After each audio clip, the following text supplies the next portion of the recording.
Good morning, everybody. I am coming to you from my little piece of garden out here. Um, this is what it looks like for now. I'm coming to you with an ancestor message, and it's called From Victimhood to Powerhood.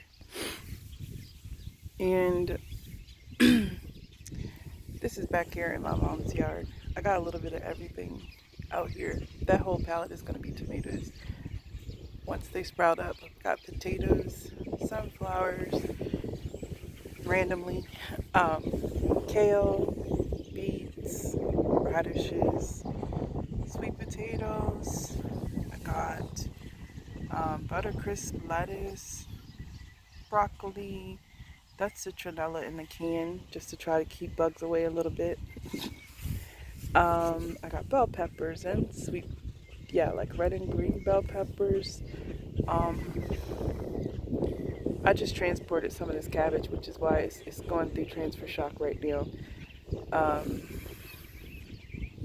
Because over there, my mom dropped a bunch of seeds and they're like way too close together, so I'm trying to give them room to really grow over here. There's cucumbers over there in that patch as well, and tomatoes. There's a small patch of strawberries. It's a little bit of everything out here. And then I got more seeds sprouting for like fall, for things that you harvest in the fall. But anyway, victimhood to powerhood. So I was led to sit out here, for a reason, because the ancestors want me to talk about everyone playing into victimhood, as the eyes of the world are on us. And I mean globally, like everyone's looking at us as a people. Not that we haven't been visible, we've always been visible. People are always looking to see what we're wearing. They're looking to see what's trendy for us, what music we're creating, what influences we have on pop culture. And I mean, here lately, we are pop culture. There's nothing else to it. Everybody is trying to look, talk, think, speak, act like us. That's just what it is. Um, so everyone is looking at us to see what's done. And it's not the time to, for lack of other words, the ancestors are saying, it's not the time to go boo and say, look what you've done to us, look what you've done to us. Because in part ways, I've spoken before about the psychology that's used against us. And the thing with psychology is it doesn't end there. Like what these scientists have studied, scientists of the mind, what they've studied is the fact that, I hope y'all can hear me because it's starting to get windy out here. But what the scientists have studied is the science of the mind, and the fact that, okay, if your grandmother, for example, was abused, let's just say she was abused physically, not only is she going to teach her children to avoid physical abuse for whatever reason, whether it be from, let's just say your grandmother is a woman and her husband's abusing her, your grandfather's abusing her, right? Okay, so in the future, she's going to teach her daughter, she's going to let her son be and think that that's the way men are, number one. And she's going to teach the daughter to stay out of the way of the man. And when she has children, that daughter's going to teach her children the same thing, etc., etc. So if over time you've been taught to believe that you're a victim of white people, then it came from your grandparents, from their parents, your parents, and then you're going to teach it to your children. If you do not apply a different mentality, apply a mentality of powerhood, we cannot go forward continuing to think like victims. We have to go forward in all the power, in all of the justified anger, in all of the justified hatred, in all of the injustice, in all of the spilled blood, in all of the sweat and tears, in all of the disrespect, in all of the, downright wrongdoing. We have to lift our heads up, collectively. We have to lift our heads up, and we need to move forward. And this sounds harsh, however, everybody's not meant to move forward. Some people are going to keep this mentality of victimhood. And I don't know, I'm hearing this message that those who want to stay in victimhood are not going to see the promised land. Remember what your ancestors have done for you. Remember what they fought for. And there's so much history. There's so much history, and it's our history, and it's not taught to us. You need to look for us, look for the truth about us, and understand that we took on English language, and also English names long before you can think of. Like, people think that our English last names and first names and stuff come from just slavery, and it's so not true.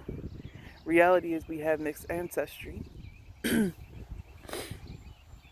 but it's easier to classify, everybody as one other thing, as non-white, and it shows in the fact that different ethnic groups had to be proved as being white over time inside of the U.S. So if they had to be proved as white, then what were they?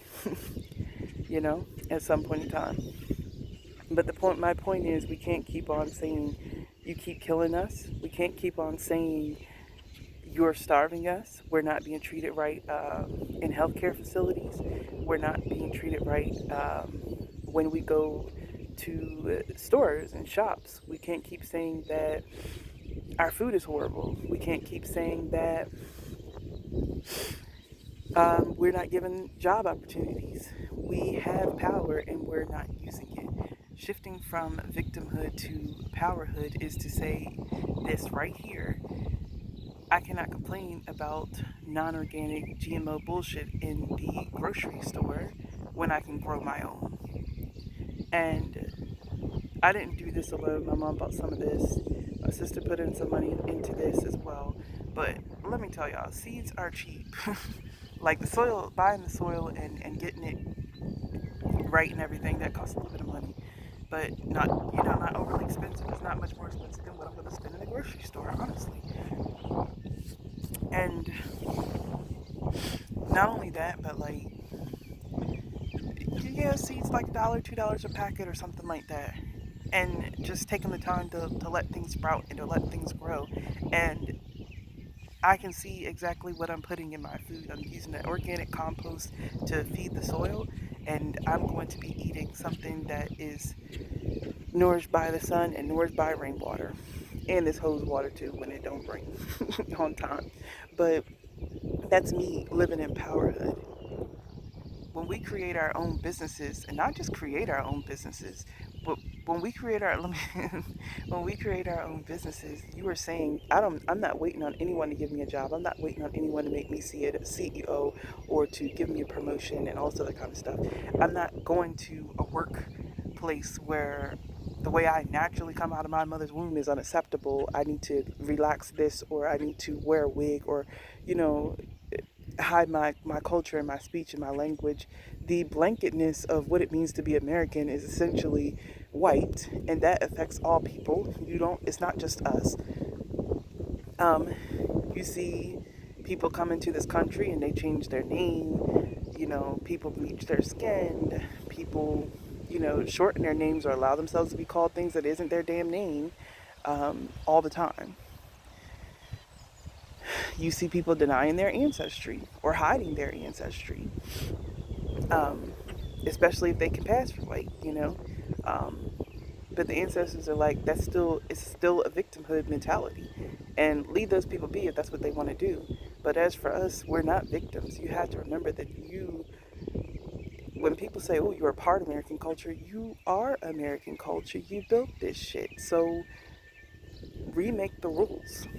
When it comes to us being brutalized by the police, we can't continue to be victims. We have to get into the law. You need to be paying attention to who you elect in your state. Everyone is playing this distraction game with the Democrats versus the Republicans. Did y'all know there's other parties, first of all? There's other parties, in case you haven't noticed. Um, Second of all, which is why I know nothing ever changes, because we never elect any other party other than this basketball game between the Democrats and the Republican every 8 years. And that's number one. But number two is you give your power away in all of this attention to the president, when really your everyday life is controlled by your state legislature. Like your state law is really what matters. It really goes into. Let this one pass. Thank you. Okay, so really your state laws dictate a lot about what you pay in taxes. It dictates a lot about what funding goes to where. And if the police offices weren't so funded, they'd not be doing what they're doing. They wouldn't have the power and the audacity to do the things that they do. And it's starting to change now, but that's because certain white people are standing up. But we have never not had the power to not stand up for ourselves. We just choose not to take a position of power. We choose to take positions of victimhood, and ancestors alike. If y'all really trying to move forward, then move forward then, because we weren't an uneducated people. We learned through miseducation, through culture, whatever, that black people, start to think that it's not cool to be smart. That's bullshit. It's real bullshit. We have always been a part of math. We have always been a part of science. We have always been a part of laws. If you don't know, we were the first people to create the laws. It was just turned against us. This is our land. But I digress. You have to take part in your local, in your county, your state, and especially within the counties that you live in, and the laws that get passed, and pay attention, because the reason why we are constantly being victims of living in projects and living in underserved communities is because we're not attending these meetings. We're not making our voices heard, because we're sitting back being victims to every fucking thing. We don't have the luxury to do so. And it shows. Healthcare. There's no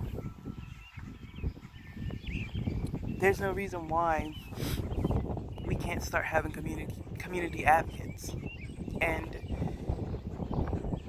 that can change in a lot of ways. And I'm just talking solutions. That can change in a lot of ways, because you have so many black doctors and pharmacists and scientists and stuff that at least I've met in my field, working in healthcare, working in pharmacy and stuff like that. And they go and apply for white jobs instead of going into business for themselves, instead of creating communities for themselves, by themselves, where you can be treated, where you're like, it's crushing me when I hear of women dying in childbirth. Now it's like 4 out of 5 black women that go into labor are dying after they give birth, because we're being neglected in hospitals. And that's some bullshit. These midwives and doulas and stuff, they need to come forward. We need to push for a change in the laws. We should not have to be forced just because, I don't care if you want state assistance. You should not have to be forced to use facilities that don't appreciate you. The way things change is by us changing them. And that goes for the entire American public. The laws that we have, that you have to go to a hospital or whatever just for your child to be registered, no. Other countries use birth centers where it's primarily focused on the mother. And there are midwives around, and there are nurse practitioners around, and there are doctors around who respect the art of birth and not try to hospitalize you and treat you like it's an illness. Pregnancy is, when you're doing diagnosis codes in a pharmacy, like, do you know, at medical billing, do you know pregnancy is considered a disease? Like, oh my gosh, I'm talking too much. The point is victimhood versus powerhood. Pay attention to all the ways that we are being victimized by the system. And in your life, think about what you can change now. What can you group together with someone else to do to change things now? And it starts with us. Like, right now we're being backed by so many people, but don't expect that to last for forever. It's a pop culture. Like, it's trending. if you see all of these businesses vying for our money, which I hope y'all aren't spending your money with these fucking businesses, that's disappointing. You need to be supporting your own community. You need to be patient with black businesses and other people of color if you choose to do so. You need to be patient because we aren't afforded the same opportunities as other people. We cannot run like a corporation. Small businesses don't run like a corporation. It's where your values lie. You can't be a part of the system and then, how do I want to say it? You can't be a part of the system and cry about the system. That's victimhood. Powerhood is to say, I'm over here willing to start something new with my people, and I'm cool with having to wait an hour for my food or some shit like that. If that's what it is. I'm cool with having to wait until next week to have my items delivered because this business is on the other side of the country, but that's who supported me, so I'm supporting them. You know what I mean? Like, we have to learn to be patient during the time of our growth and understand that there's nothing that we can't have. It's just, once you believe that you're a victim, once you believe that, you know, good things only come to certain people in this country, then you're fooling yourself. And not even to add in the law of attraction. Once you believe that stuff, you attract the shit to yourself. For all of y'all out here talking about, I can't breathe, you better get real and stop saying that shit. Like, that bothers me a lot that people are saying that. Don't put that on yourself. I'm breathing. I'm breathing, and I'm breathing in front of everybody who loves me and everybody who hates me. And I'm going to keep on breathing. Like, get real. We have to stop asking permission to be and just be. And in that being, you will find power. But, okay, I talked long enough. Victimhood to powerhood, please discuss in the comments what y'all think about that and ways that we can change, because it's time to start creating solutions as a community. Things have got to change, and it's got to begin somewhere. So anyway, if you like this video, please like it, please comment, subscribe, and share and all of that good stuff, and I will talk to y'all another time.